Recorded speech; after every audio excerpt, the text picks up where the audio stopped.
evening, everyone. It's a great pleasure to welcome you all for this very exciting scientific webinar, Lung Cancer Masterclass 2023. Now it's a great pleasure to invite and welcome Dr. Sham Agarwal sir. He is a chairman and director, Department of Oncology, Sir Ganga Ram Hospital, New Delhi. To give welcome and introduction note. It's over to you, sir. So, good evening to everyone. And since I think we are meeting for the first time, a lot of us in the new year. So, I wish you all a very happy 2023. And so, we are going to begin the deliberations on lung cancer, and a couple of subtypes of lung cancer we'll be focusing on. So I think we have really come a long way the last 3 to 4 decades by our ability to identify subtypes of lung cancer based on the molecular targets. And to tell you a short story, one of our senior physician or a surgeon, maybe about 10 years ago, asked when we were just beginning to understand the EGFR, that what kind of a lung cancer would you like to get, if at all? So at that time, we said it should be an EGFR mutated lung cancer. But now, with the understanding of so many targets and the drugs available, we have better actionable targets such as ALK, ROS, and so many more, which we have the drugs against. And even the non-druggable or mutated ones are also doing well with the help of immune checkpoint inhibitors. So, one has really made huge progress, especially in the last decade, in the area of managing advanced, unresectable, non-small cell lung cancer.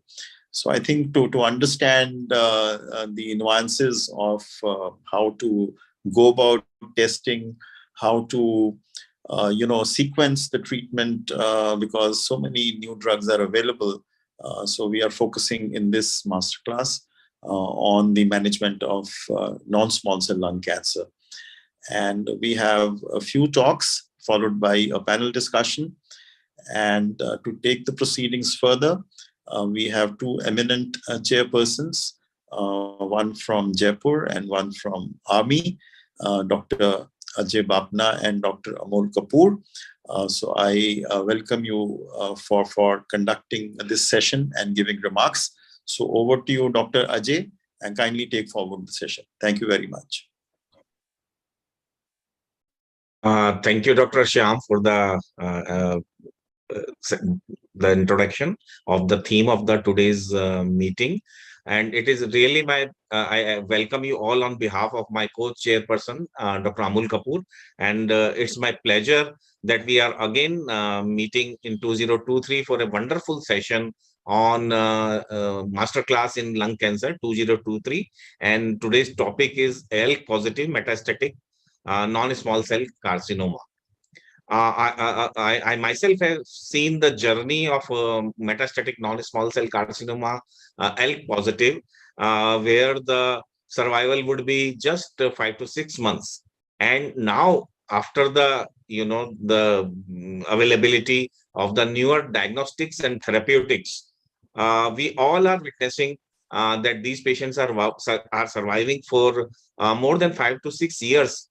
All of us have a good number of patients who have been surviving for 5 to 6 years. This is the actual success story for one of the very difficult to treat cancer.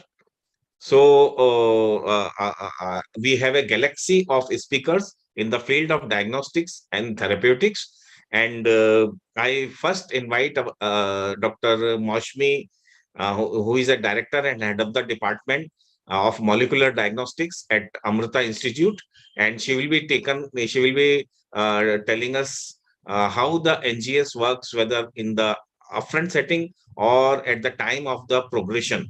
And especially, she will be focusing on liquid biopsy.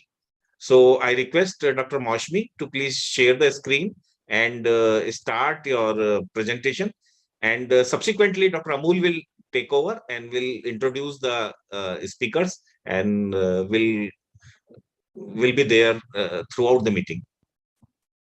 Dr. Maushmi. Yes. Good evening, everybody. First of all, I'd like to thank Dr. Shyam Agarwal and Pfizer for giving me this opportunity. And before I start my presentation, I have this slide that information is power. And the power has shifted from the physical force, which was first considered as power, then wealth, that is the economic power, which was considered as power, to the knowledge, to the data points. So I think there is no paper, no article without the stressing without stressing the importance of data or information. So information is very important. And this is a book suggested reading if you are interested. So of Power Shift, and it talks about the muscle, money, and mind, and how the power has shifted from muscle to money and now to the mind, that is the information. And why this slide in this presentation?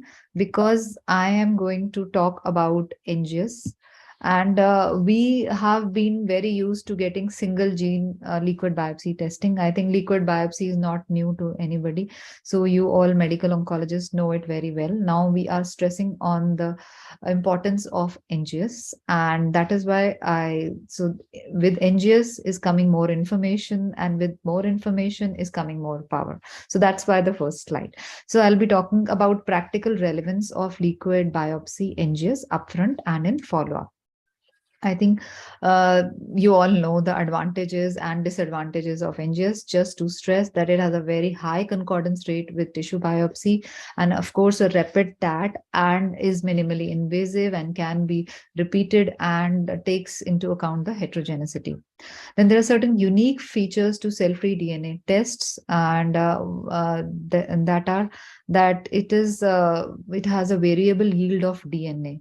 The tumor DNA, it is not same every time, and the variant allele frequency is low to intermediate compared to the tissue NGS, and the analytical sensitivity. That is how low the test can detect the variant is very high.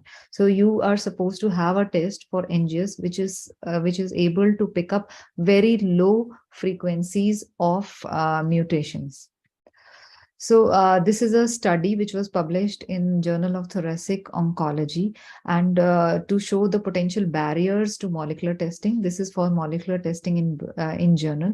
And if you look at the Asian population, of course, after the cost is a concern everywhere. The next concern is the quality. I know this presentation is about the practical utility of NGS and etc. But being a lab person, I know maybe you will know the studies and the trials more than I do, but I cannot let this presentation go without stressing on the lab factors. So the quality is very important, and especially when it comes to a liquid biopsy NGS, and there are certain concerns which a clinician should know when reading or sending the sample for liquid biopsy NGS.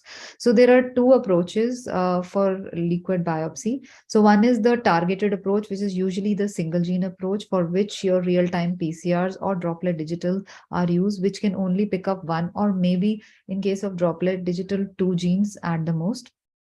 But each of them has limitations. Say, for example, COBAS, which is though a FDA approved platform, may not be able to pick up a T790M like mutation, which is less than 1%. So you do miss there, and it can also give you false exon 20 insertions. So, and then droplet digital PCR, which may give you very low frequencies of T790M, which will be false positive. So those are the concerns which can happen.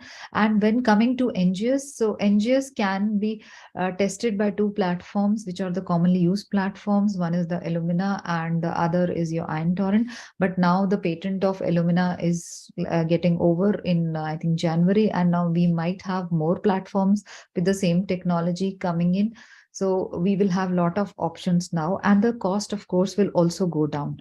So there are certain consideration which have to be done when using NGS platforms, the type of assay, the commercial test, the test panels, what are the genes which are included in the panel, and the coverage, especially the genes, the exons, and the variant allele frequency up to which it can go. The validation is very, very important part of next generation sequencing, and minded validation is a very costly part of it also. And usually it takes some reference materials which are maybe in lakhs, and you have to do repeated sampling, and there are different types of validation which has to be done. And whenever you are sending your samples to the lab, you must ensure that they have validated properly. In fact, if you are really curious, you can ask for the validation they have done, and there are 3-4 factors which you need to check how they have validated, and you will know how good your lab is. Then the enrichment technologies, and there are various enrichment technologies, but for your liquid biopsy platform, UMI is the one. I will just talk about it. And then the limit of detection, that is the lower limit up to which the mutation can be picked up. And then, of course, the sensitivity, specificity, and the bioinformatic parameters, so which can remove the false positives and which can take care of many things. And the most important thing is the interpretation of the report and the reporting itself. And TAT and cost, I think it is universal. So, but it will also come down. So it's just a matter of time. So I was talking about the technology for liquid biopsy. The technology which is used is the unique molecular indices are used. So what we are doing right now is doing the short read sequencing. We take the DNA, we chop it into multiple small pieces, and in the unique molecular indices, these are barcodes which are ATCG sequences which are attached to the ends of these fragmented DNA. So, and they are unique to each fragment of DNA. And what happens is, since in liquid biopsy, you need a lot of coverage, there is a lot of sequencing, and you can identify these fragments individually of DNA based on these unique molecular identifiers. And the mutations which are there can also be identified. Since you are sequencing so much, you are bound to have a lot of false positive, and with these identifiers you'll be able to identify them, and these identifiers are put not only on the forward strand but also on the reverse strand, and these can be matched. So what I'm talking about can be easily demonstrated by this cartoon. So you can have a duplex family. Duplex family means where the forward strand as well as the reverse is both are labeled by a different unique molecular identifier. So when you identify, you will be able to pick up what is the star one, the blue star ones are the false errors, which are due to the sequencing errors which have come, and they will not be called as mutation because they are not seen in all the members from the same family which have the same UMIs. Okay, but the ones which are having which are consistently present in all the forward as well as the reverse, like here you can see that there are two stars. Stars are mutations which are present in this forward strand, that is the red and the green. But if you look at the reverse strand, only the red is present. So that means only the red mutation is the true call. So that's how your results become more stringent. So to have a duplex UMI rather than UMI attached to just a single strand is, of course, gives you more confidence in the result. So the technology of your liquid biopsy sequencing is very important. So another thing is for the fusion. So these are cell-free DNAs. So with RNA, mostly for your solid tumors and tissue, what you are doing is looking at the RNA. Here you're looking at the DNA. Your UMIs or your primers have to be covering the introns as well as the low coverage area. So it is very important for the pathologist or the bioinformatics to look at those areas, that all the introns and the required area where the likely your fusions are going to occur should be covered, because this is not done on RNA, this is done on DNA. So that is a very important point. And then there are certain skipping fusions like your exon 13 and 15 fusions, which is also called the exon 14 skipping, which is due to various mutations at the splice site. So here all the mutations of the splice site should have good coverage, which includes the intronic area of your exon intron 13, as well as the splice areas of your intron 14. So you can see here, these are the various mutations which have been reported, which cause splicing of the exon 14. So this area should be covered. And here you can see that this area is very well covered. So these are some points which your lab person need to know and tell you with confidence that, okay, these are the areas which are covered well, because we are not dealing with RNA, we are dealing with DNA here. Another thing is the concept of TMB and MSI assessment on liquid biopsy. So various studies have shown that there are good correlations, but the correlations are dependent on the positive predictive value and the negative predictive value, which may be different for different TMB. So you can see here the positive predictive value and the negative predictive value differ with the different values of the TMB. And of course, there will be certain cases where the blood TMB and the tissue TMB will not be concordant, but for most of the cases, they are concordant. So that point has to be kept in mind. And another thing is the calculation of TMB and MSI is coming at a cost. The cost is the more amount of DNA as well as the more coverage. So the DNA amount of your tumor DNA has to be to that significant amount compared to which is much more compared to your tissue, and of course the coverage also has to be more. So these are the consideration which have to be kept in mind by the lab person, and he or she should be able to convey to the clinician and give confidence that, okay, I have checked all these parameters and they are covered in the assay. So then another thing is the variant allele frequency. Now, for monitoring, especially, your clinician will be banking on the variant allele frequency, but you need to realize that variant allele fraction or frequency is a ratio of the ctDNA, tumor DNA, and the normal free DNA, which is normally present. And the tumor DNA depends on the tumor type, tumor size, stage, brain metastasis, or the type of treatment the patient is taking.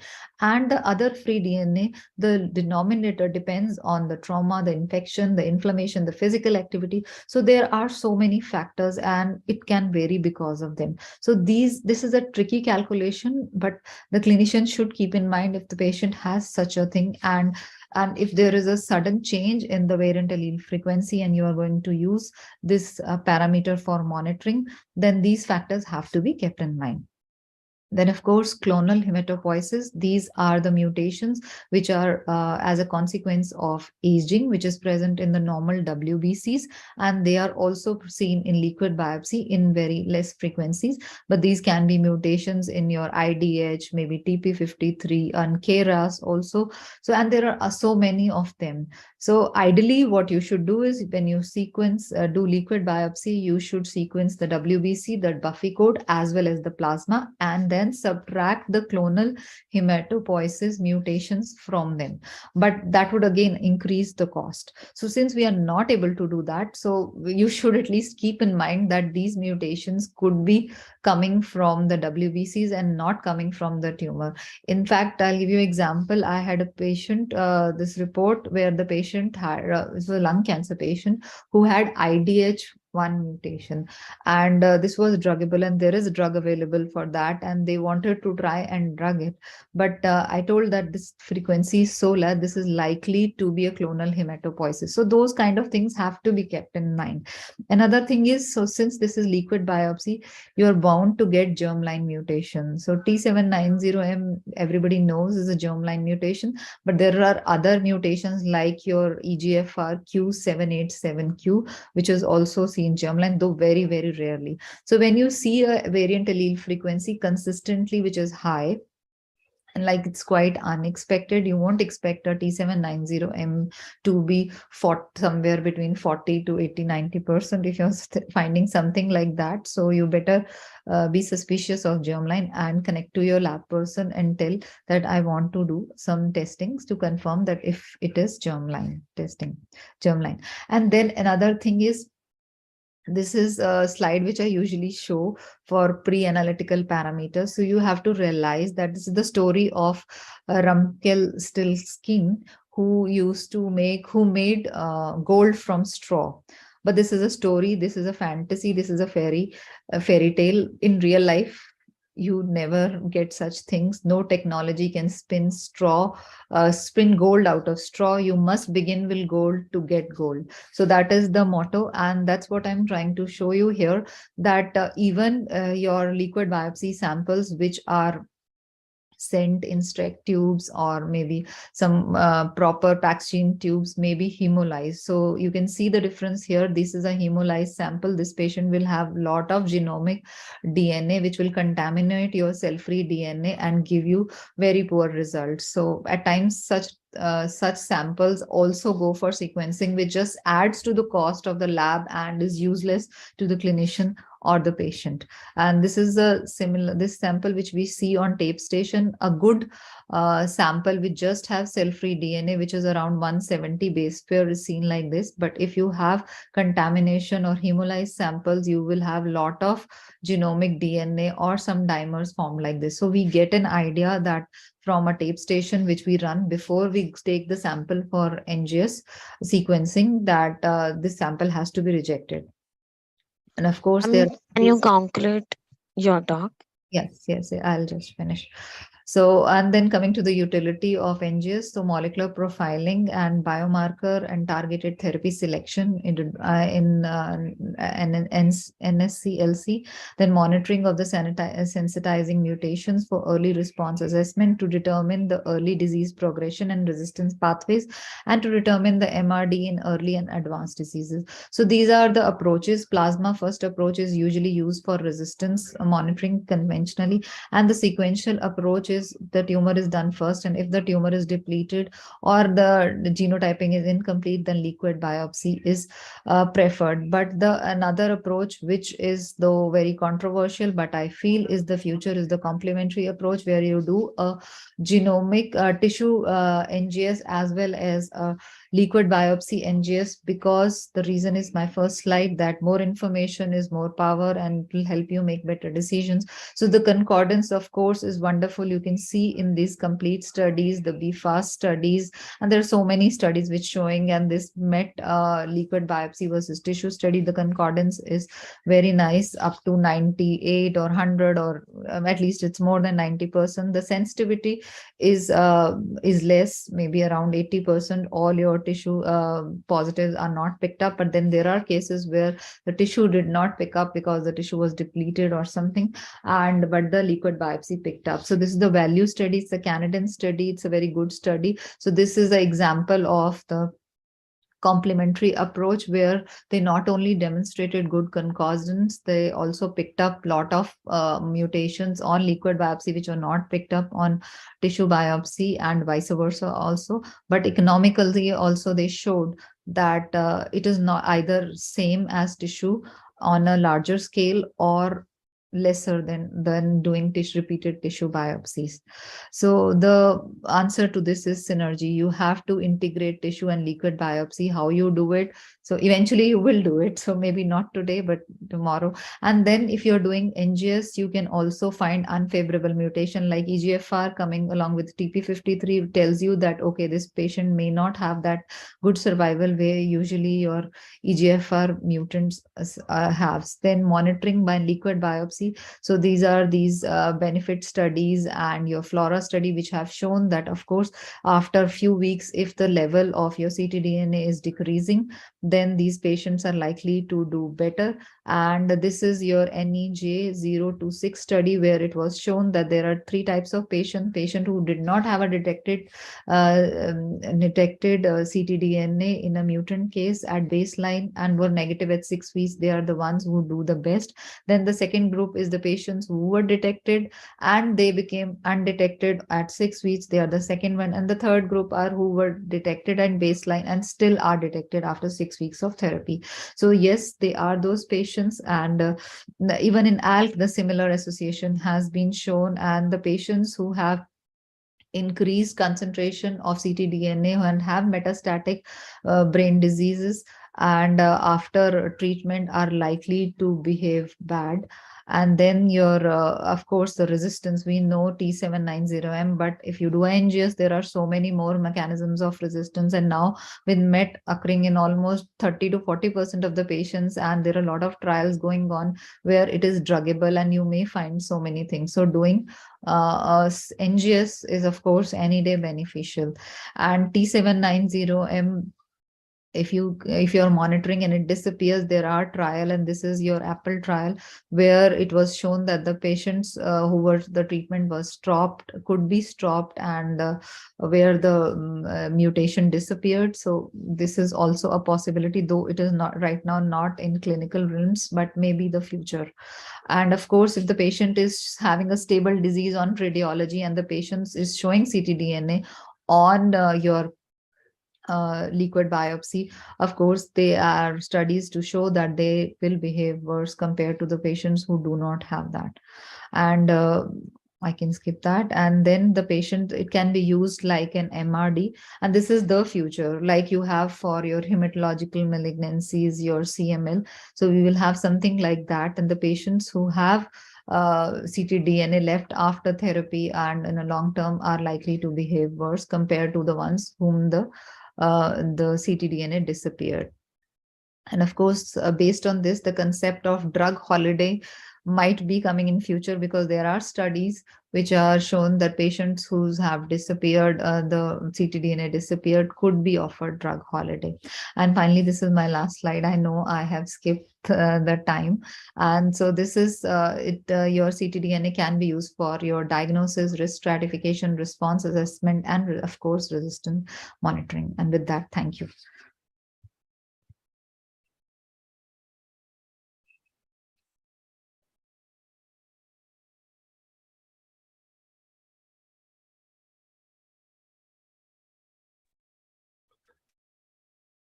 Am I audible? Yes, sir. Yes, sir.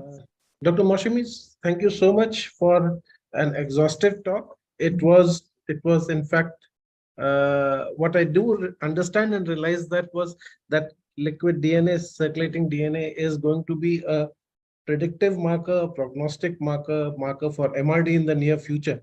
I will ask a question, but perhaps after throwing open to the audience, if there are any comments or queries from the audience, please.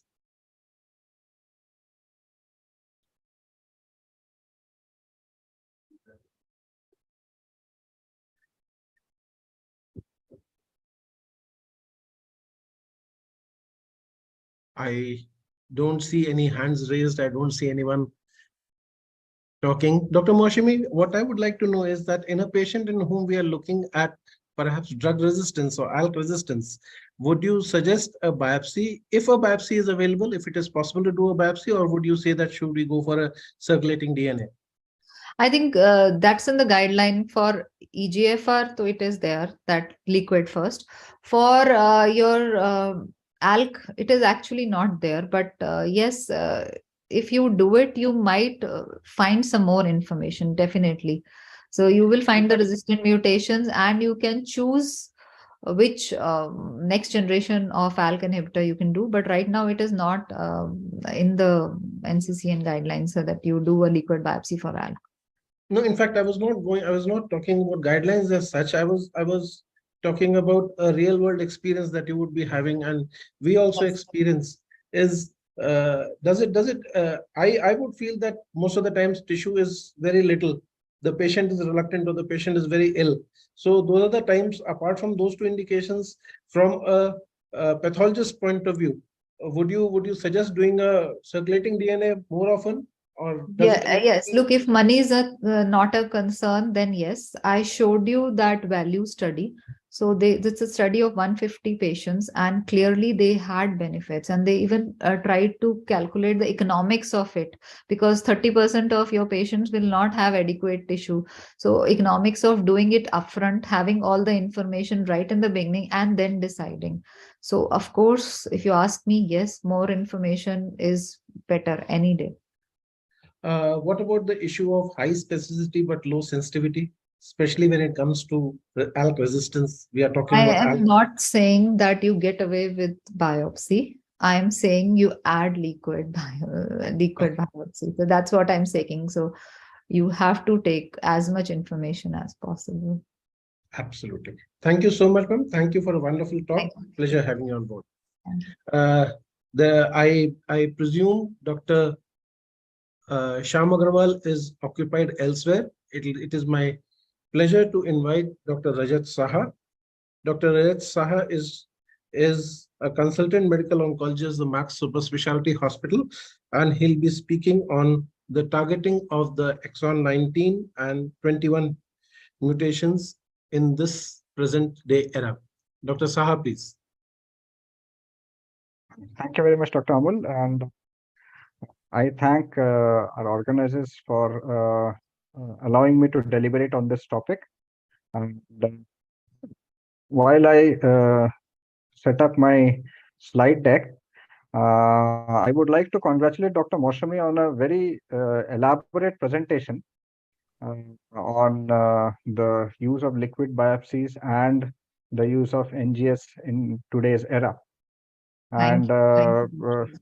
looking at her presentation, I was feeling that we are still doing a very primitive practice, and what the talk which she gave was a very futuristic and a very ambitious talk, and we hope to reach that someday in the future.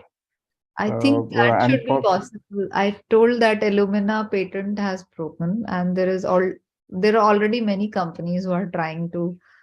This will be, I think, another 2-3 years, things will change, and 5 years.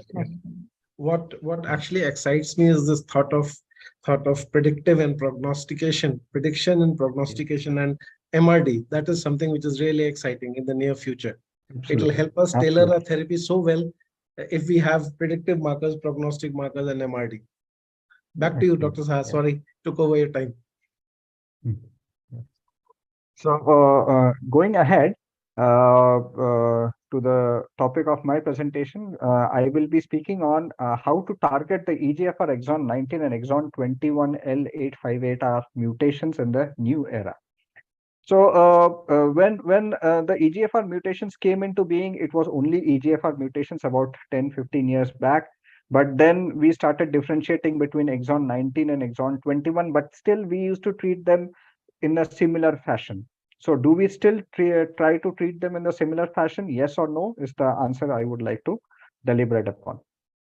So to begin with, we have the first generation EGFR inhibitors, the erlotinib and geftinib, which had a limited activity range and were reversible binders to the wild type and mutant EGFR. Then came the second generation, afatinib and dacomitinib. The difference was that it was an irreversible covalent binding to EGFR, and it had a more pan-HER blockage.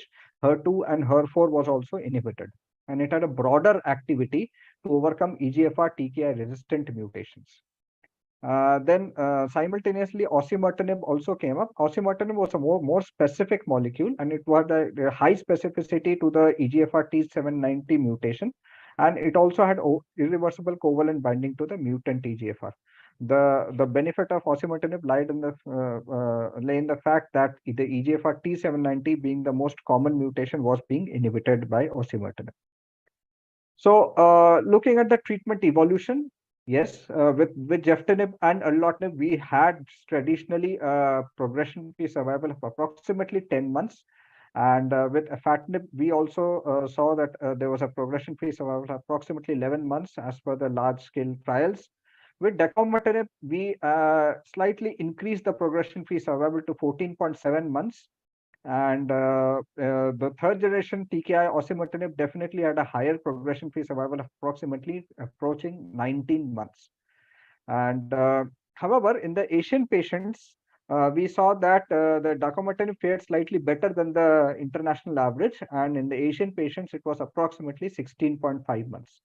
So yes, with the second generation and the third generation TKI, we're generally approaching approximately 15 to 16 months. That means approximately 1 year and 3 months or 4 months of progression-free survival. With osimertinib also, we are having around the same kind of figure. So the Archer 1050 was the registration trial of dacometinib. And this trial was basically conducted it was a multi-center randomized phase 3 trial of dacometinib versus the standard of care at that time, geftinib. And definitely the Archer 1050 showed a very robust improvement in the progression-free survival, which was approximately 14.7 months with dacometinib versus 9.2 months with geftinib. So very clear advantage of dacometinib over geftinib was seen. However, in a comparative trial of afatinib versus geftinib in the Lux-Lung 7 trial, the PFS advantage was not so robust. It was, but at 24 months, there was an improvement in the PFS, but overall in the median PFS was not so robust. Looking at the FLORA trial was osimertinib versus the standard of care TKI inhibitors. Here, obviously, the osimertinib stood at a very robust median PFS of 18.9 months versus the standard of care at 10.2 months. So, looking at the PFS advantages, then came another concept of EGFR TKI plus chemotherapy. This was popularized by our very own Tata protocol of geftinib with pemetrexed and carboplatin. Here also the median PFS was a very good 20.9 months versus 11.2 months with single agent geftinib alone. So these were other trials of EGFR TKI versus chemotherapy. So overall, there was no major benefit of chemotherapy as a first-line agent in EGFR mutant positive patient. So looking at all these, the previous 4 slides together, we know that we have got a very good PFS advantage with dacometinib. We have got a good PFS advantage with osimertinib.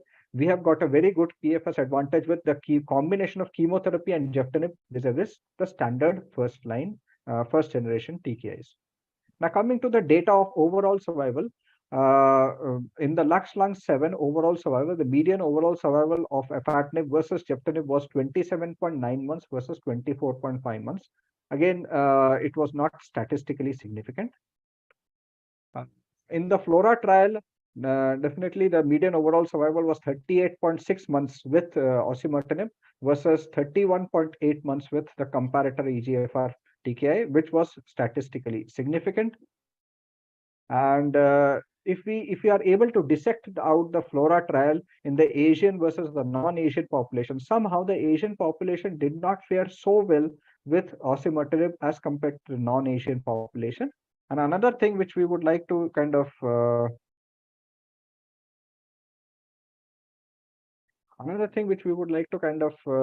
point out here, that the patients with the L858R exon 21 mutations did not fare so well as compared to the exon 19 deletion. So these are the 2 subsets which we would just keep in mind before we progress onwards. In the Archer 1050 trial, in the overall survival data in the intent to treat population, it was 34.1 months with dacometinib versus 26.8 months with geftinib. It was statistically significant. And if we further extended the follow-up period of this cohort of the trial, the overall survival stood at 41 months with dacometinib versus 33 months with geftinib. Now, again, if we are able to dissect out the Archer 1050 trial, again, with respect to these 2 things, the Asian, non-Asian versus exon 19 and L858R, in the Asian and non-Asian, dacometinib fared equally well as compared to the geftinib. And as far as the EGFR mutation is concerned, in the exon 19 deletion and in the L858R, then more difficult to treat L858R mutation, the dacopatinib fared better. So definitely we have definitely a very strong molecule in that difficult to treat EGFR mutation. So this is the overall survival of the combination of basically EGFR TKI and chemotherapy. And here again, we have got various ways to treat. We have got Geftinib plus chemotherapy by the Tata group. We have got Geftinib plus chemotherapy by the Chinese group, by the Japanese group, again showing an overall survival and benefit. We have got the Erlotinib bevacizumab study. Again, that is showing an improvement in the overall survival. We have got the Erlotinib ramucirumab study. The overall survival is not yet available. And we have got the Erlotinib plus bevacizumab study. Again, this is not available. So overall, definitely we have a rationale of combining chemotherapy with Geftinib, probably in the population who are probably not very much affording, and in those patients we may definitely try out this strategy also. So overall, this is just a snapshot of the overall survival benefit in the EGFR TKI monotherapy or in the combo therapy. And here we can see that in the Archer study, we have got approximately 34.1 months. In the Geftinib plus chemo, we have got 41.9 months. In the NEJ009, we have got 50.9 months. And in the osimertinib, we have got 38.6 months. So this is overall the overall survival analysis.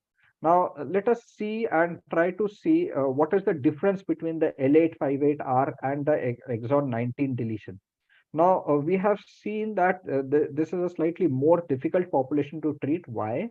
Because these population has a higher incidence of concomitant mutations and poor outcomes. The progression-free survival of L858R is lesser as compared to the exon 19 mutation. The overall survival is also definitely lesser because they have got higher incidence of concomitant mutations. The TMB was also higher in the L858R compared with the DEL19 tumors. And overall, it was seen that the L858R had they occurred in a more older age population. They had more malignant pleural effusions at presentation. They had other frequency of other mutations was definitely higher. The T790 mutation rate after resistance was at 36 to 38% versus 53 to 63% with exon 19. And sensitivity to EGFR TKI was comparatively lower here because of these concomitant mutations. So all in all, this is a slightly more unfavorable subset of EGFR mutation. So let us see what is the real world data published in 2021 and as regards the characteristics and outcomes of lung cancer patients with exon 19 versus exon 21. And this real world the KPS showed that there was definitely an improvement, higher PFS in the exon 19 patients as compared to the L858R mutations.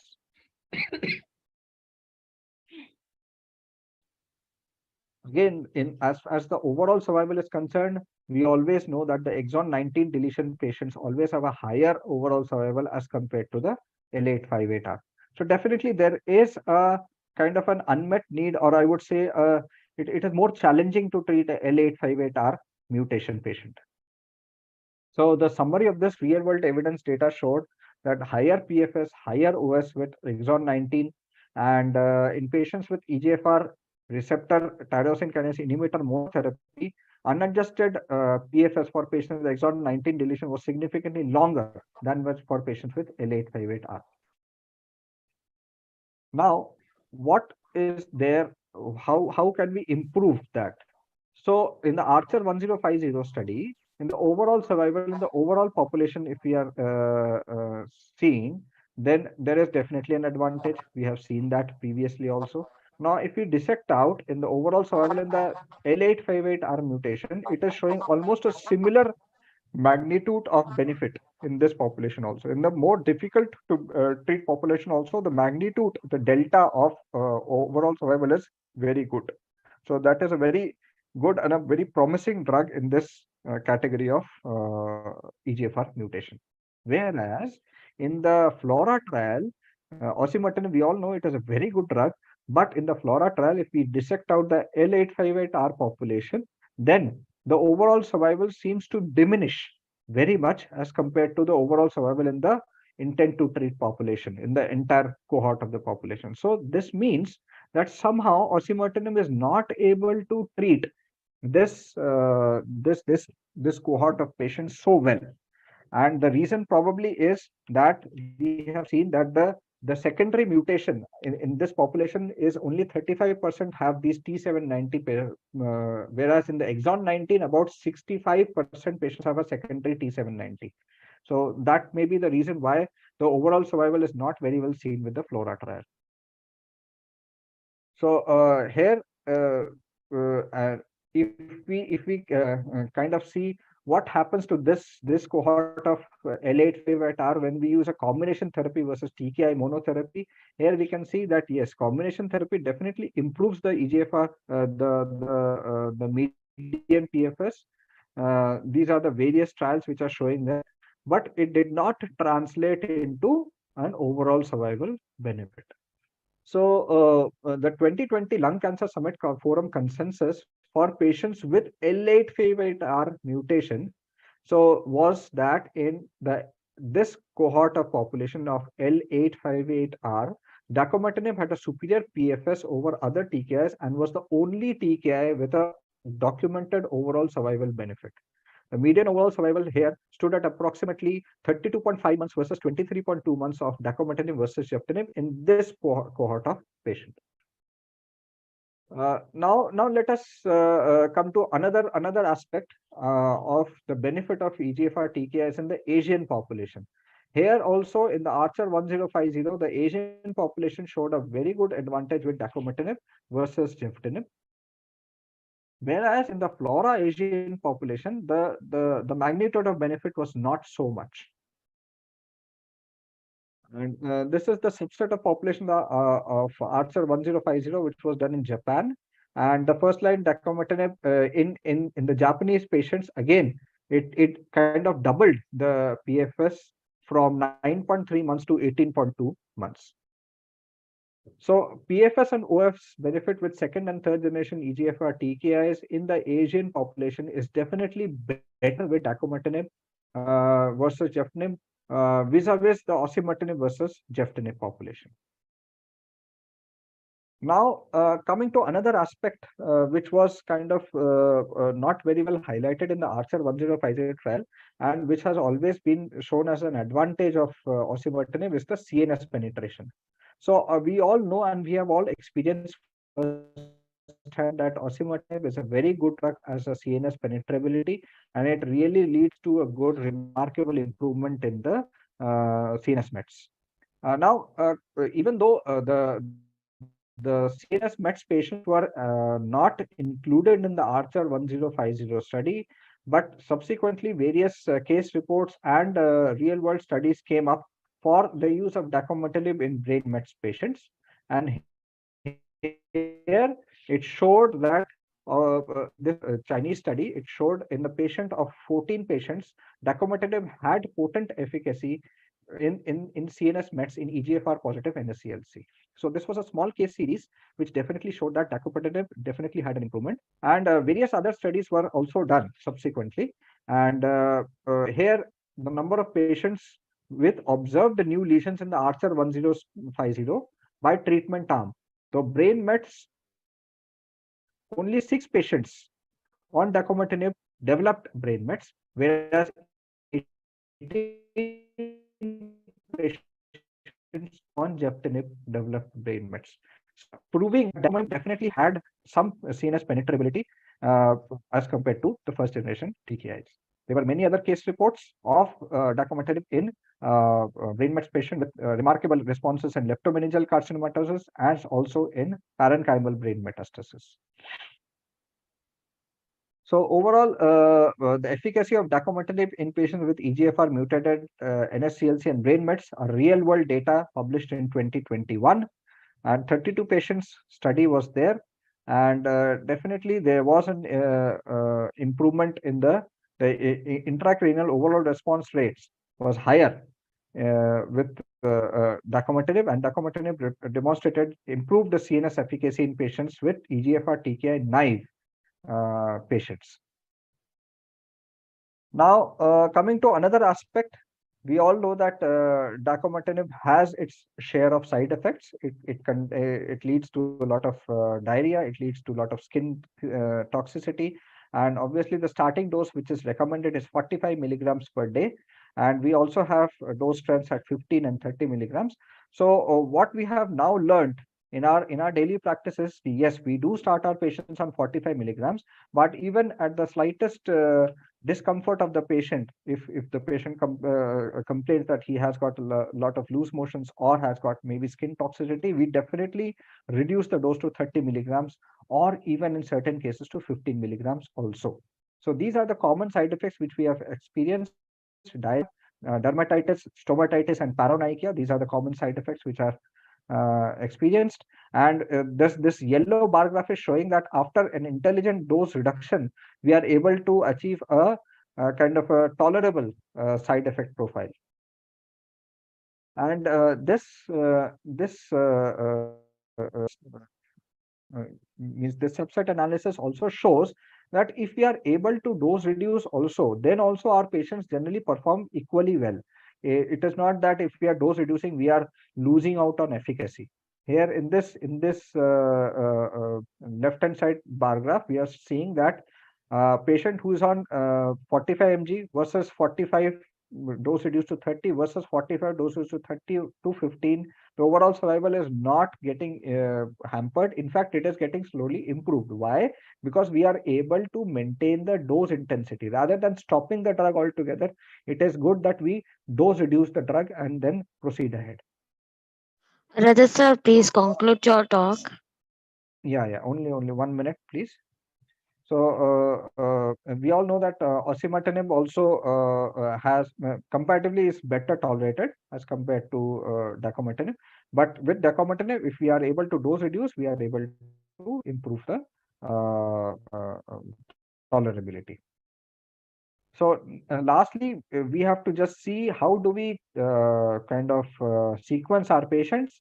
So these are the two sequencing strategies. Either we start with the first generation TKI and then move on to osimertinib as the second line. This was the first, but now we generally start with dacometinib as the first line and then move on to osimertinib as the second line. Or we can also start with osimertinib with the first line, with the caveat that if a patient fails on osimertinib, we generally do not have a very potent second line option. So definitely we are spoiled for choices at this point of time, but my thought process is that if a patient has got an exon 19 mutation, we can definitely start with either dacometinib or osimertinib. But if a patient has got a L858R mutation, then it is very good choice to start the patient at dacometinib, get the maximum advantage, and then probably shift over to osimertinib at progression. So and obviously a personalized treatment approach is ideal with cost, access to therapy, overall survival, DEL19 or L858R, and adverse event profile. All these have to be taken into account before starting our therapy. Thank you very much. Thank you, Rajat. It was a really excellent talk on how to manage the L85R, which you told that it is a very difficult population to treat in metastatic lung cancer. Thank you very much. Now we move to another talk by Dr. Shyam Agarwal. He'll be talking on, is it time to raise the bar for the ALK positive metastatic NSCLC? Dr. Shyam Agarwal is the chairman and director, Department of Oncology, Sir Gangaram Hospital, Delhi. Dr. Shyam, you can share your screen. Yeah, thank you, Dr. Bapna and Dr. Amol. I think they have the slides. Can the technical team show the slides, please? So I think, like you heard, in the field of EGFR, so ALK positive NSCLC is really, with the availability of newer agents, become a game changer. So the title is it time to raise the bar? So I think after the discovery of first generation, can we have the next slide, please? Next, please. Okay, so we had the 2007, the ALK discovery, then 2012,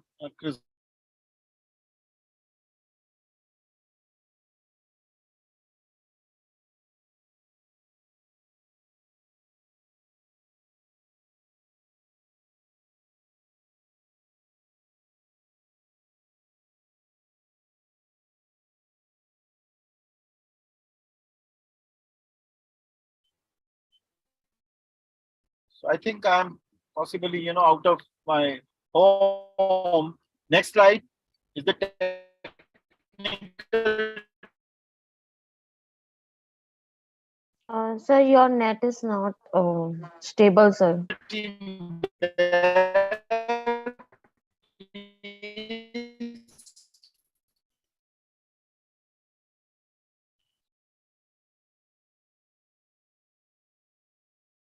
So, I mean, this is the point here. Can you hear me now? In patients with the ALK positive and a second generation ALK TKIs is the issue of resistance, CNS metastasis, and the availability of these drugs to control the brain mets. Next slide, please. Next slide. Yeah.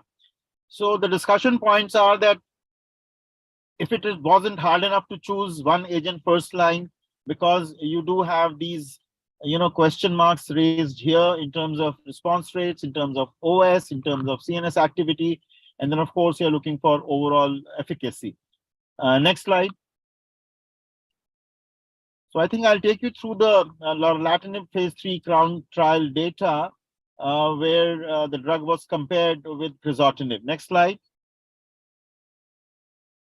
So, this is a nearly 300 patient analysis, a phase 3 trial, 1-to-1 randomization between lorlatinib, 100 milligram daily, and crizotinib 250 BID.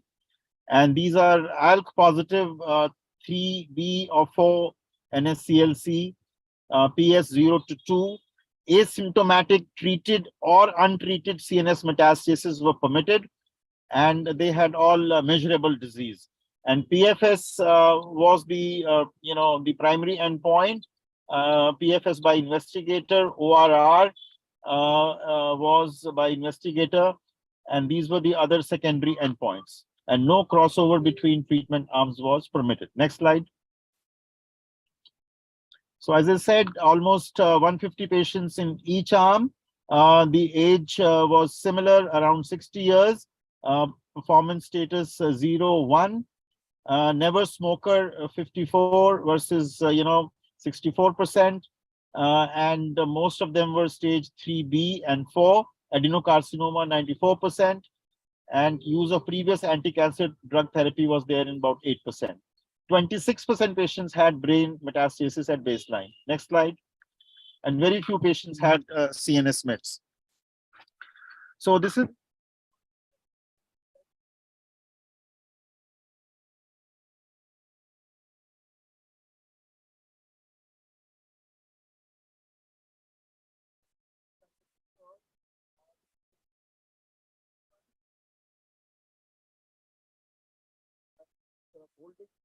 you can see the hazard ratios and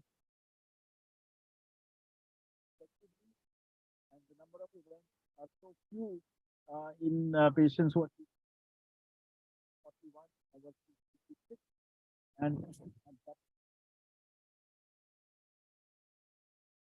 events happening in 18, indicating that the drug continues to stay effective for a pretty long period of time, and there is a plateauing of the curve. This was in September 2021. Next. Okay, so this was the the investigator assessed PFSs, the curves are certainly a little lower than as compared to the previous slide, but for brain metastasis, but patients with without baseline brain metastasis, you see the curves nicely separating here. But there is still a plateauing in patients with brain metastasis, and the PFS is not reported either in brain metastasis or without brain metastasis. Hazard ratio is actually 0.21, which is not. It is actually better than patients without brain mets. Next slide. So the drug has excellent potential of crossing the blood-brain barrier and treating patients with brain metastasis. And this is the PFS subgroup analysis. All the criteria, whether the age-wise or smoking-wise or ECOG performance status, presence of brain mets, so favoring lorlatinib over and above crizotinib. Next slide. So this is the comparison of CROWN, ALTA 1L and ALEX in terms of PFS rates. Just see the bottom. In the CROWN, we have not reached the PFS. The median follow-up is 36.7 months, whereas for ALTA 1L, where brigatinib has a PFS of 24 months, and ALEX with alectinib has a PFS of 25.7 months. Hazard ratio much superior than as compared to the other two agents. Next slide. This is again time to intracranial progression. So not only do we have response rates, but it also prevents the occurrence of intracranial disease, which is quite prevalent and common in patients with ALK positive. Next slide.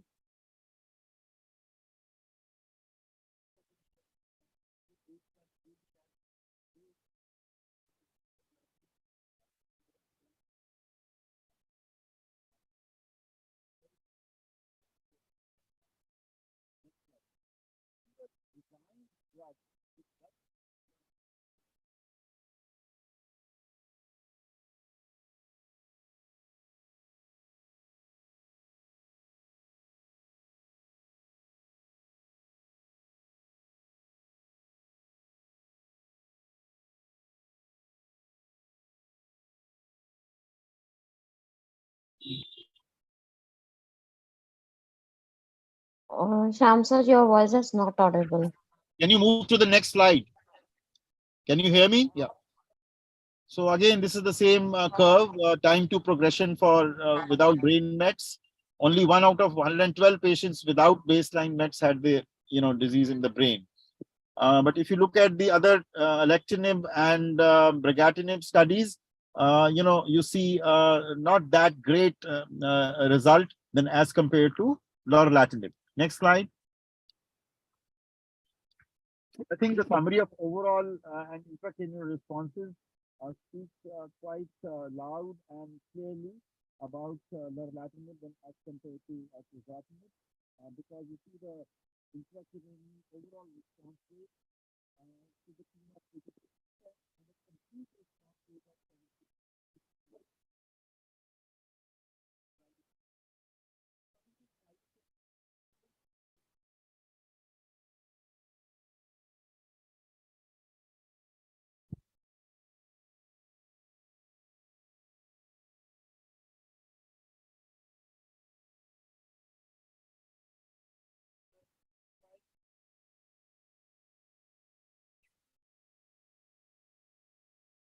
Can you move the next slide, please?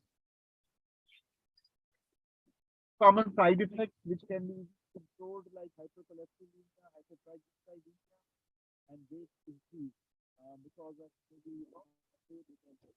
So one needs to look at side effects, otherwise drug is very well tolerated. Next slide.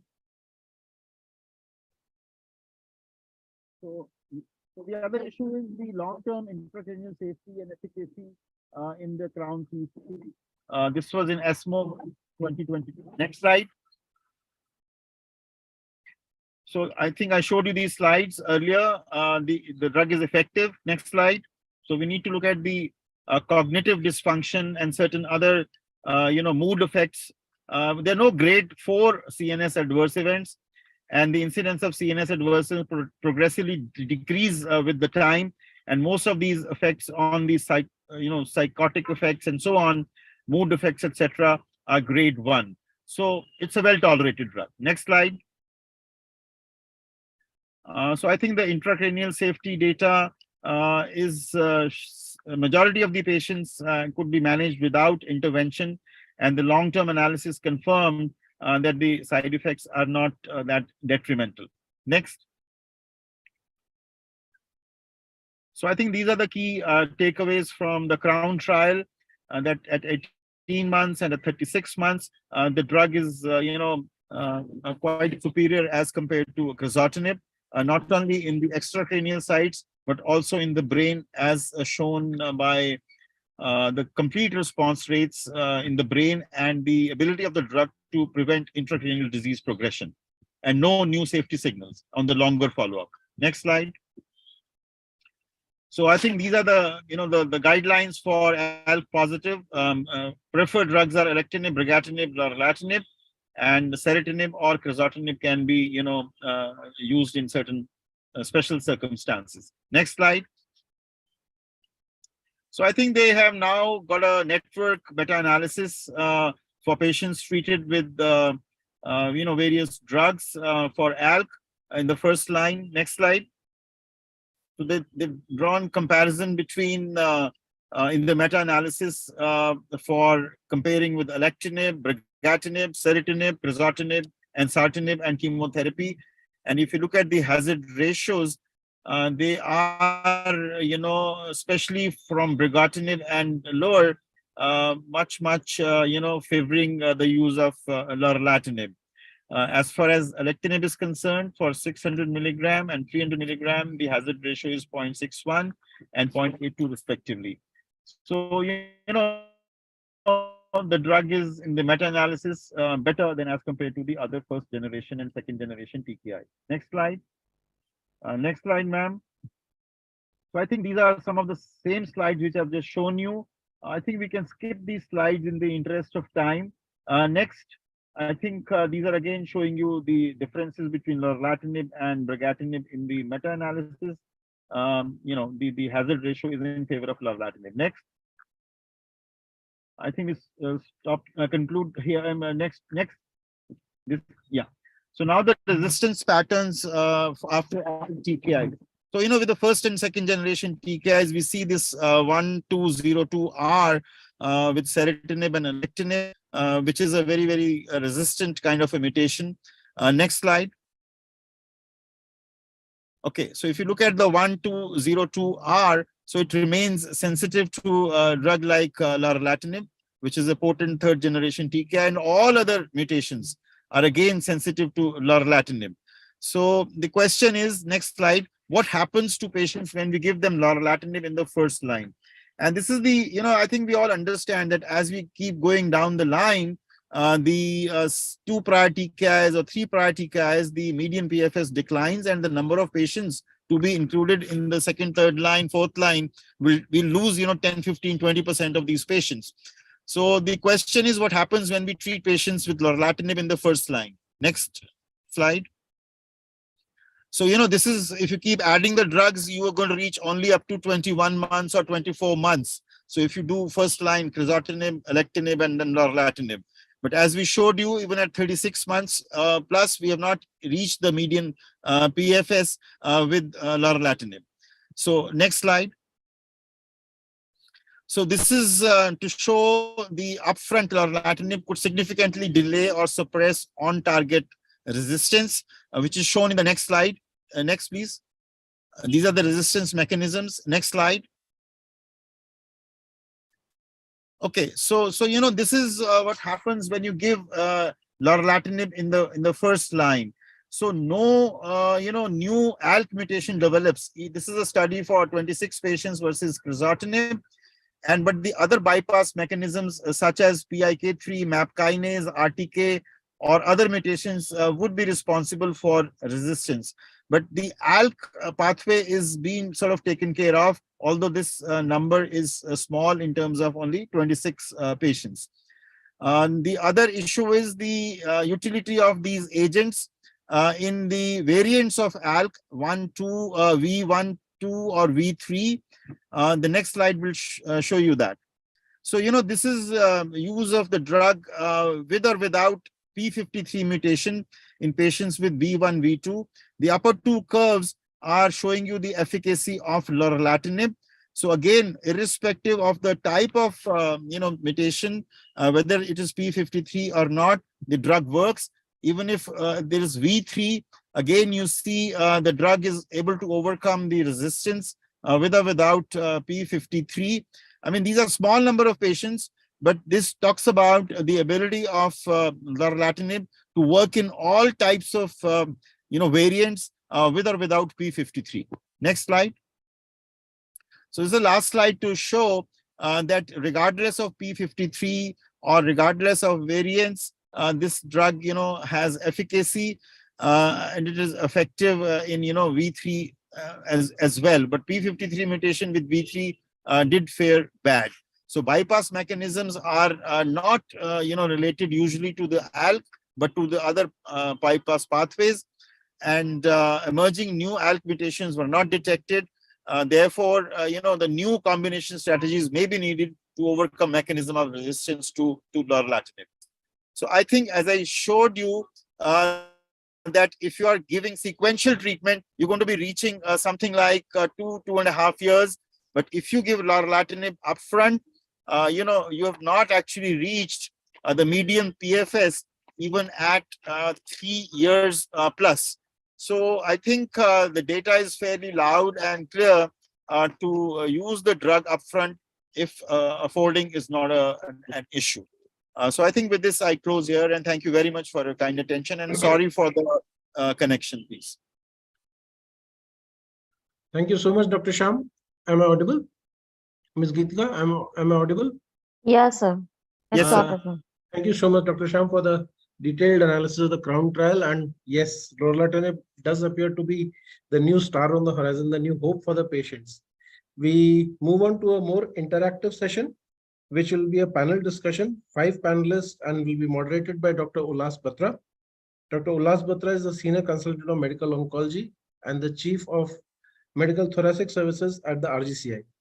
Over to you, Dr. Ullas. Okay, thank you, sir.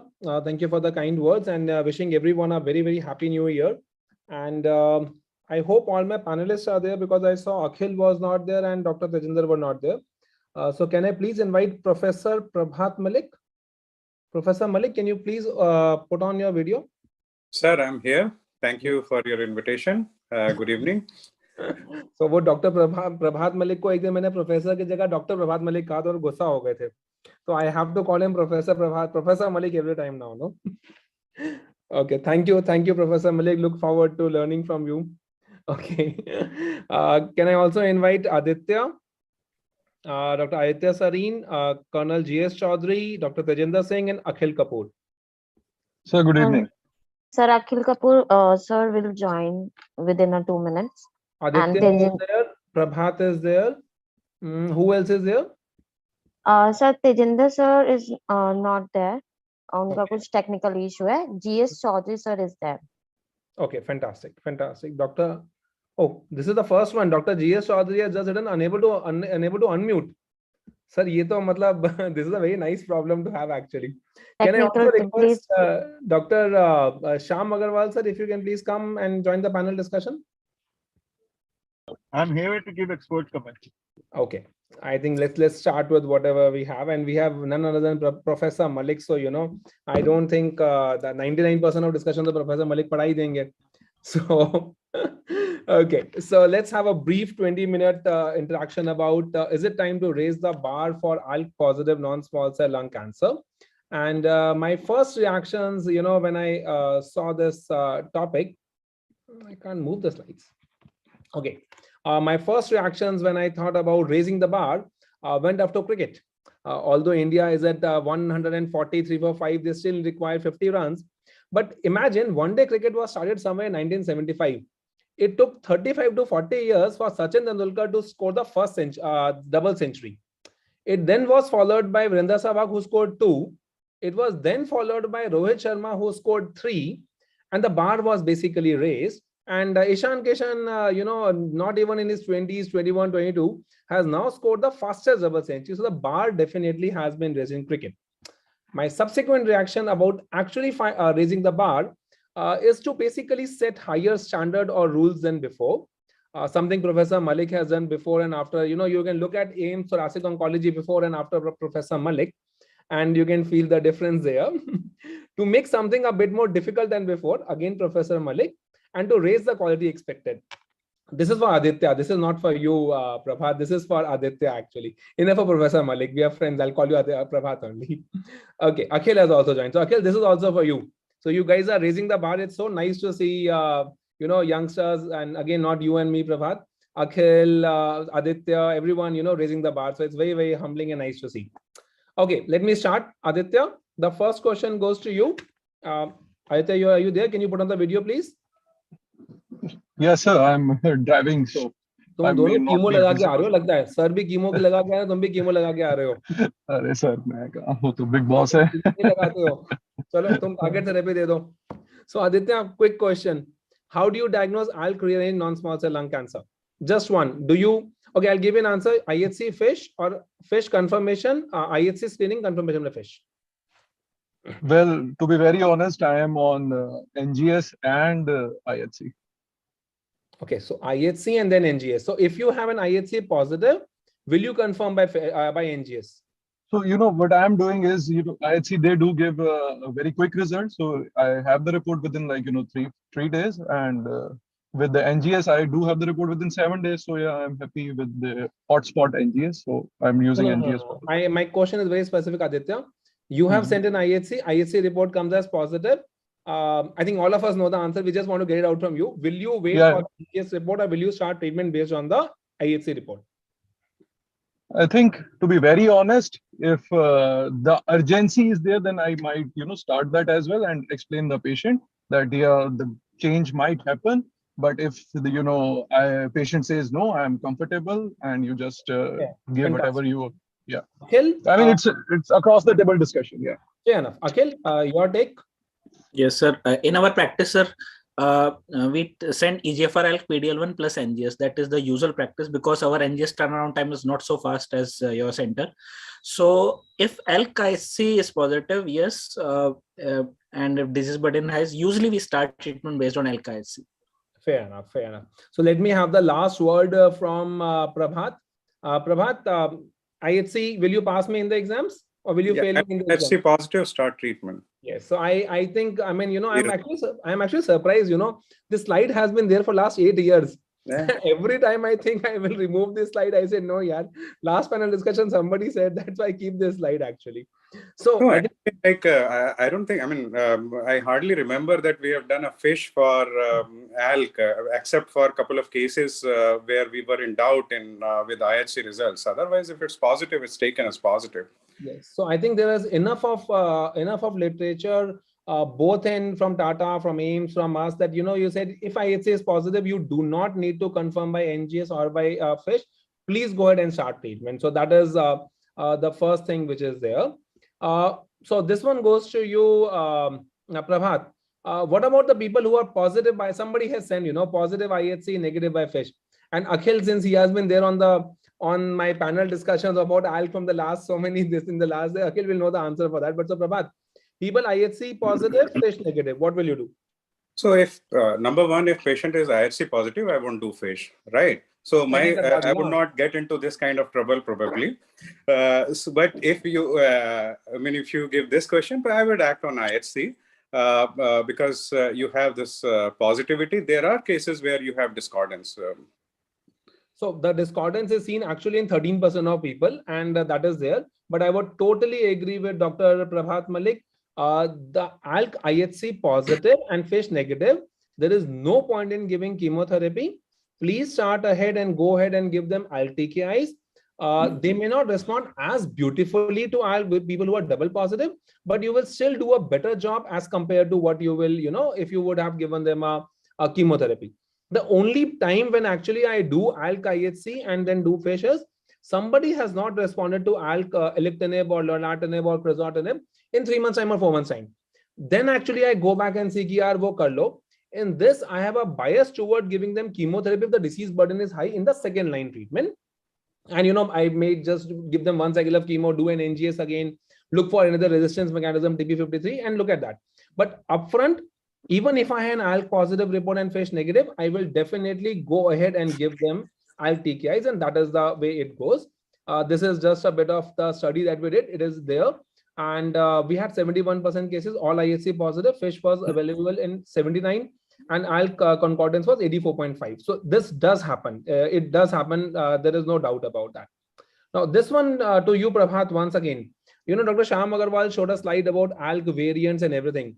And then I will send it to Dr. Aditya. Aditya, the NGS report that you get, does it actually mention the ALK variant also? And Prabhat, does your NGS people, I don't know whether AIIMS is doing NGS by themselves or not. So do you ask your NGS guys that where is the variant report? Do you ask for that right now? Yeah, absolutely. If you have done NGS, and particularly if you have done an RNA-seq, you should be able to get where's the fusion partner. So that would give you a fair idea about the variant. Regarding P53, because most of the panels people are doing, I mean, very few are including P53 because for the reason probably it doesn't have much of the therapeutic relevance in terms of treatment decision making. So P53 being a very common alteration, it's confer a poor prognosis, whether you treat with for EGFR TKI, take with ALK TKI. So that is there. Variants as such, if you ask me whether I would choose my treatment based on variant, except for variant 3, probably I won't have the best answer. Even for variant 3, these are some of the inferences based on those subgroup analysis, where people feel that if you treat variant 3 with crizotinib, they have higher chances of G1202 mutations, which respond better to lorlatinib. Probably I would prefer lorlatinib as a first line for specifically for this group of patients. So absolutely bang on. Akhil has written prognostic, not predictive. That is absolutely right. And, this is what I basically wanted to, there's so much to learn in ALK only, actually. This is the variant, the V1 and the IC50s. If you see for the V1 variant, they all are equal. It is just a lorlatinib Pfizer-sponsored symposium, so I'm just showing you this slide. Maybe there is a point in giving V3 variant with lorlatinib, TP53 also lorlatinib, but there is no confirmed prospective data. So that is where, I will not bank my decision if I'm stuck up between crizo, alectinib, or this will not, this may just, 1% shift in the other direction, but I'll not base my decision basically on that. Having said that, again, we did a study, the V1, V3 and all. In our study, there was no difference in the variant 1 and variant 3 between crizotinib. At that time, we have not done, we have not given alectinib and all. So, there is a lot that happens in vivo and in vitro. There's a lot of difference in that. But definitely the data is coming stronger that as, Rajat spoke about co-mutations in EGFR, co-mutations also have a role in ALK. Maybe lorlatinib, since it is, it acts on a wide variety of drugs, it may have a better role, but there is no conclusive first-line randomized prospective data. So, Dr. Chaudhary, sir, how will you decide the first therapy for non-small cell lung cancer, ALK rearranged? Yeah. So ALK, Dr. Last, sorry for the initial hitch. For ALK rearranged NSCLC, probably with seeing the CROWN data, I'll be more inclined to now start using lorlatinib in my practice as a first line.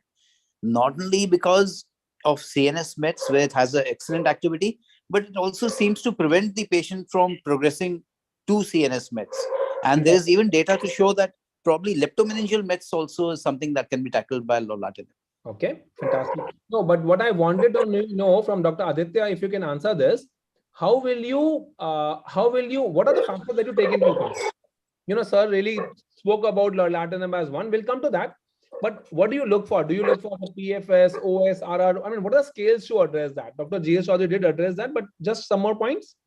For me to address, so I'm assuming that we have ruled out that the patient's systemic tumor burden is, is under control. Because let's say if a patient is there with me and there is an urgency to start the treatment, and I just have to, start the chemotherapy. I won't wait for, even if it, comes. I would like to complete my chemotherapy, even if ALK comes down later. I need to reduce the tumor burden down. Now, having said that, if the patient is in a state where ALK mutation is there, and he can easily afford the tablet and take the tablet, my first gun will be lorlatinib itself. Okay, Prabhat, you were smiling over there. This is probably the discussion when both of us, you and me used to have maybe 5 or 6 years ago. Probably not now. I mean, we know that if it's an ALK rearranged tumor, the earliest response will get with a TKI, not the chemotherapy, because these are responsive tumors. So I think I would agree with Prabhat wholeheartedly. If you look at the response rates, we as medical oncologists are born to believe that chemotherapy is the answer for everything. The response rate to pemetrexed carboplatin is, how many people actually went ahead and took pemetrexed maintenance for 62% people only. The response rate to chemotherapy is not more than 30-40%. The response rate to alectinib and lorlatinib is 80%. And that's response rate. 10% of people have got stable disease.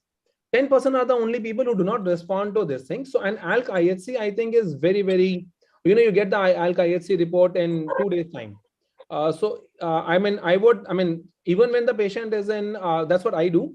Even if the patient is in visceral crisis, I actually hold my horses for 1 day. I actually pressurize my pathologist to give me the ALK IHC report.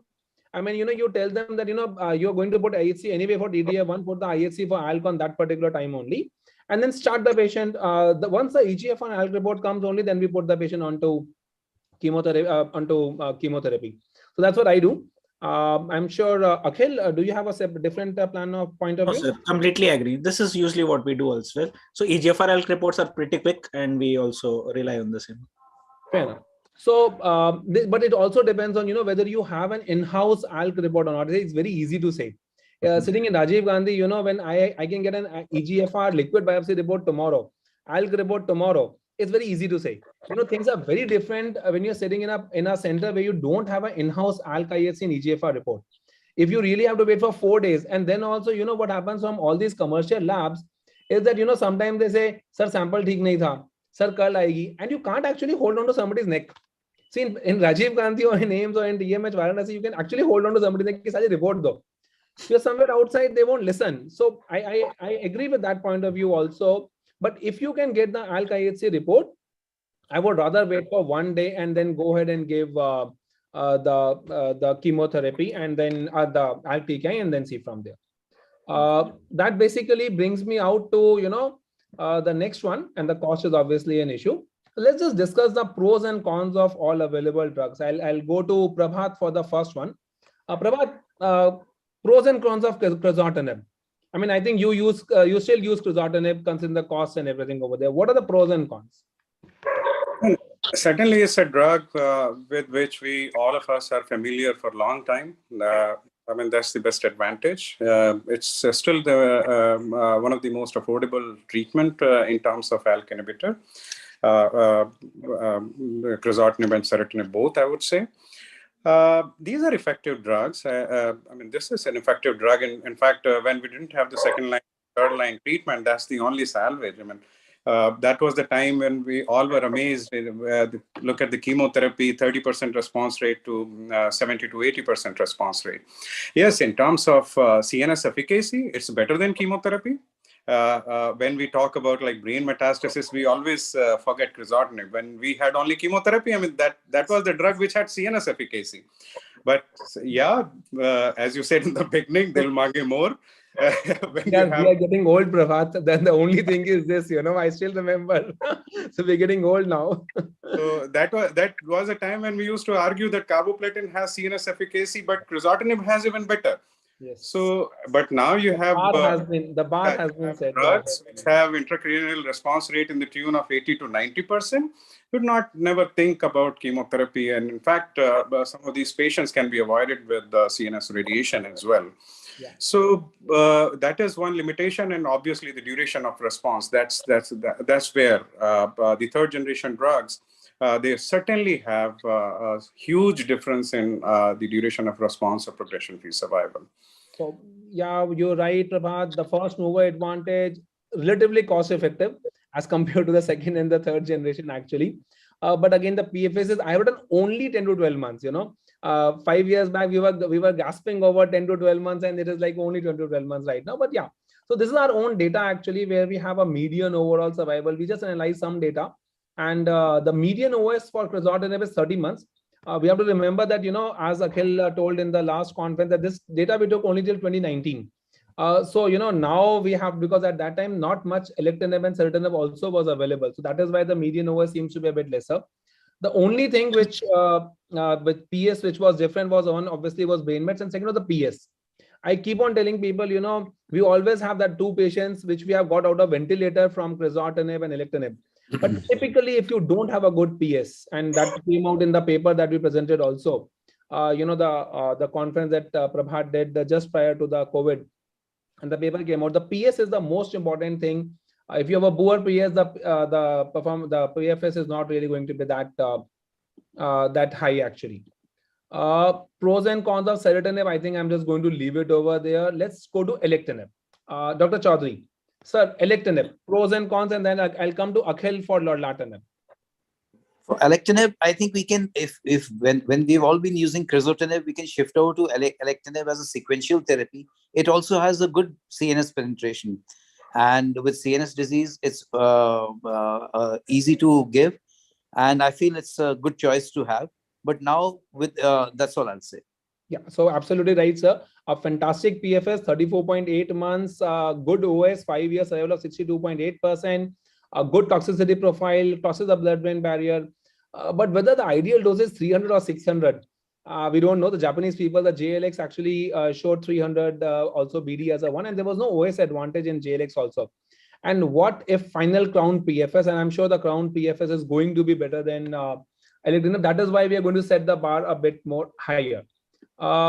Okay, so this is again our data about alectinib. A 1 year survival rate of 89%, 3 years survival of 70%. And this was, we analyzed around 6 months back actually. We will get to the new data further. Akhil, pros and cons of lorlatinib. So definitely with lorlatinib, we are looking at the PFS rates are definitely still containing. Hopefully, it seems that it will be crossing the previous data of alectinib. It has the fantastic cranial penetration, seems to be the most effective drug in patients having cranial mets, and even if don't have mets, it's the deprives of the tumor to reach brain for a very, very long time. So the cover is very clear. Cons, yes, it is that after this you will have to mostly shift to chemotherapy or chemo plus targeted therapy in form of bevacizumab alone. Usually that is what happens because IO has 0% response rate, and toxicity is different aspect. Some patients tolerate it very well. Some patients do manifest some psychosomatic symptoms. Okay. So I think, what Akhil has said is absolutely right. I like to ask Prabhat now. Prabhat, the toxicity profile. So one thing which we were participating in the phase 4 clinical trial, and we initially participated in ceritinib also. And I always tell in my talks and moderation to all the young residents who are listening, if they are listening in this, it is not imatinib, it is not gefitinib. And even imatinib and gefitinib have got toxicities. You do not tell the patient there is no toxicity. I have burnt my fingers and hands with ceritinib. We didn't check sugar for that one patient, and it landed up into soup. So Prabhat, when you send, is it a difficult drug, lorlatinib? And what are the checklists that you do before or after lorlatinib? How do you monitor a patient? So certainly every drug has its own pros and cons in terms of side effects and efficacy. Lorlatinib, as far as overall patient perspective is concerned, doesn't seem to create much problems, unlike ceritinib, where diarrhea is a quite difficult problem from the patient point of view. Lorlatinib, per se, the first thing and foremost thing one has to be very careful is hypertriglyceridemia and hypercholesterolemia. Lipid profile, check them. And most patients, maybe by the time of their second and third visit, they would have hypercholesterolemia. The incidence is, I think, beyond 67%. Another thing which you have to be careful about the CNS side effect, and particularly for patients who have received cranial radiation, you have to be extra careful. Sometimes you don't realize that whether these symptoms are due to previous brain metastasis or these are the drug side effect. Sometimes even the family members would tell you that there are some behavioral changes. So one has to be very careful. Otherwise, apart from these metabolic and CNS issues, this is a reasonably well-tolerable drug. Yeah, so absolutely fantastic. So we do put the patient, we do lipid profile to start with, CBC LFT KFT, do a CBC LFT KFT lipid profile at least at day 28, if not at day 15. 87% of people will have hypercholesterolemia. Tell them before that, listen, dude, it is not really going to make a difference. You will be given a small Rosavas. When you start the patient on statins, please mention their, please see their CPK levels also. 2-3 more levels which Prabhat said was CNS side effects. Please remember to ask the patient. If you don't ask the patient, they will never tell you. So you say, "Achha ho, cholesterol ka report achhi hai, chalo jao, namaste." That's what normally happens. So please ask the patient if there's any behavioral change. 2 more side effects, I think, which we also got and I would like to share is, one is hypertension, hyperglycemia, and the LFT derangement. Please do also check for that, and life will be very simple. Initially, when I used to write this thing, I used to write a difficult drug. I now say it's a different drug. It's not a difficult drug, it's a different drug. Akhil, I am given to believe that your data is under publishing. So what has your experience been? Yes, sir. So hypercholesterolemia, yes, 80 to 85% patients developed it. In fact, is now if patient is above 40, 45, we start from the first day itself, because these patients definitely will develop. Younger patients sometimes 45 ko na 50 ke upar old wala bolna shuru kar do. It starts hurting now at 44. So make it above 50 now. Don't say it above 45 now. Okay, 44 I am right now. Okay, go ahead. So yes, sir.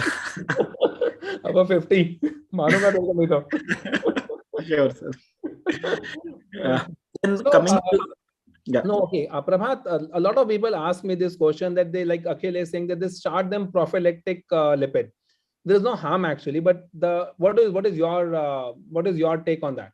So probably I don't have the best answer, but whatever experience we have, almost everyone required these drugs.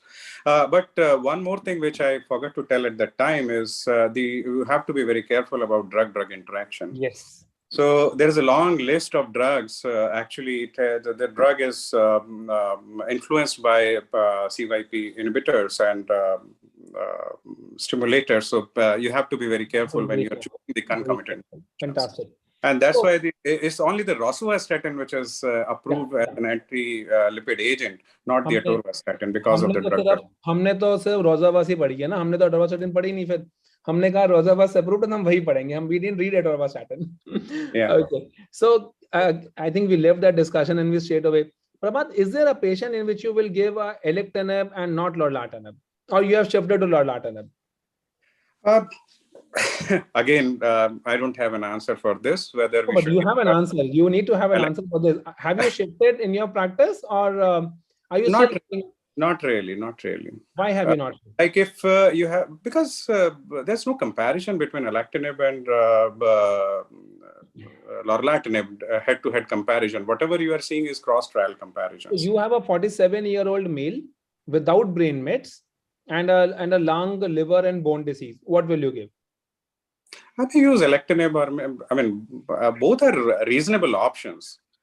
Okay, Akhil, what will you do? So depending on the finances. So finance is same for both of them. More or less equal. Finance is same for both of them. You can't. I mean, that's the best part. You can't answer that. You can't change your. Tricky question which Ullas has kept it, and that's why I initially said that I don't have an answer. I wanted to get you into it, no? So in our practice, we were till a few months ago we were on alectinib, but now we are started utilizing Lola also. But I will not say in every patient. There is no single answer. Dr. Chaudhary, sir? I would use either drug. I think this is a trick question from you. The answer must be alectinib. No. The answer actually is I don't know the answer to that. I would agree with Akhil. In my practice, I was exclusively alectinib last year. From the last November, October, I think I've shifted in a young patient with everyone.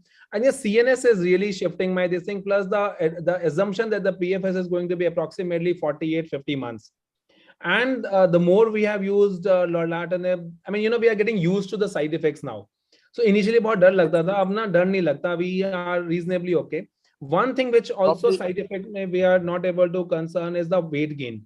So weight gain to the tune of around 10 to 20 kilos also I have seen in some patients.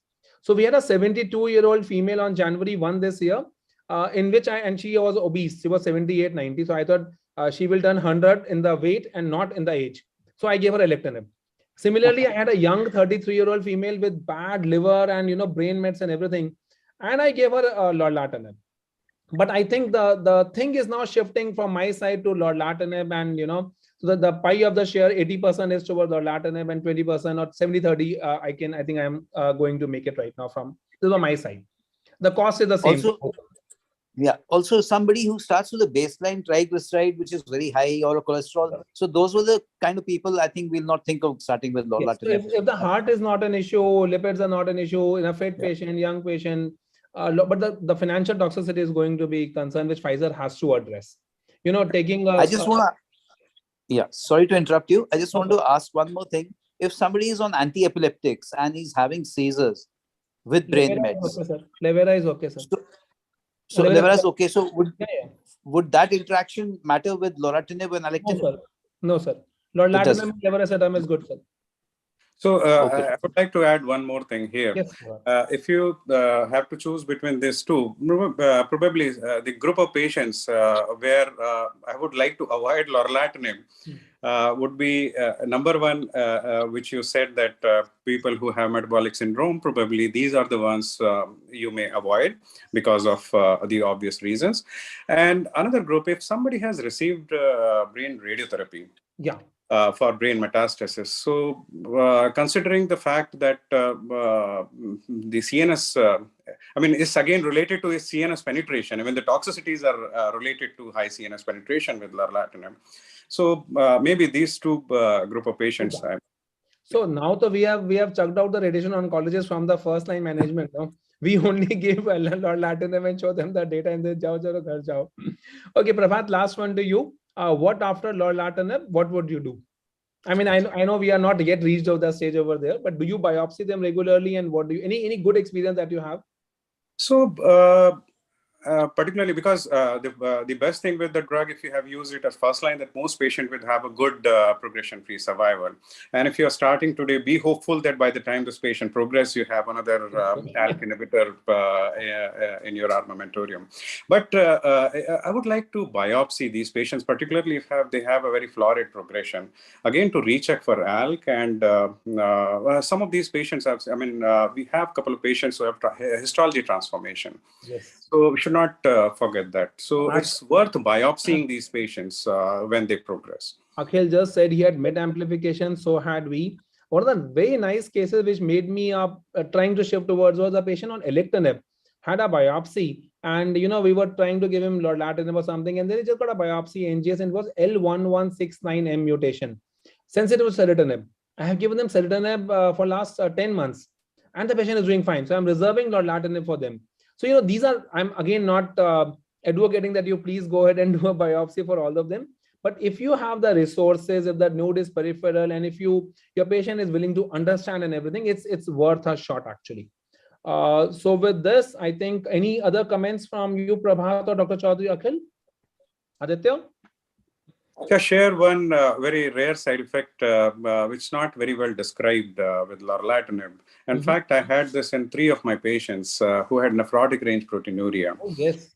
So because you mentioned that many patients have weight gain, so it's worth actually testing for urine protein. I don't know, Prabhat. I think we should pool in our cases. We had 3 patients or 4 patients on alectinib, 1 on serotinib, 3 on alectinib, which have got nephrotic range proteinuria. Is ALK doing something in the kidney that we are not really, I don't know. It's probably the off-target effect of these ALK TKI, most likely. There are, I think, some case reports also which say that probably ALK inhibitors are causing minimal change disease, and that may be an explanation for the Yeah, dyslipidemia.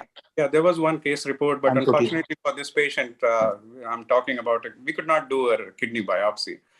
Prabhat, let's just share these cases. I'll give you my numbers. You take those things ahead, and maybe somebody can actually publish. I mean, 8-9 agar ho jayenge, that will be very good data actually. Yeah, I remember one of the patient I just because we do not have any recommendation how to manage. I mean, we kept on reducing the doses. Somewhere like 50, most patients were stable. They were not. I mean, proteinuria reduced. It was not progressing. Renal functions were maintained, and responses were also maintained. So, I mean, as per the degree of toxicity, you have to do the dose modifications. But for proteinuria, you do not have any such recommendation. Yeah.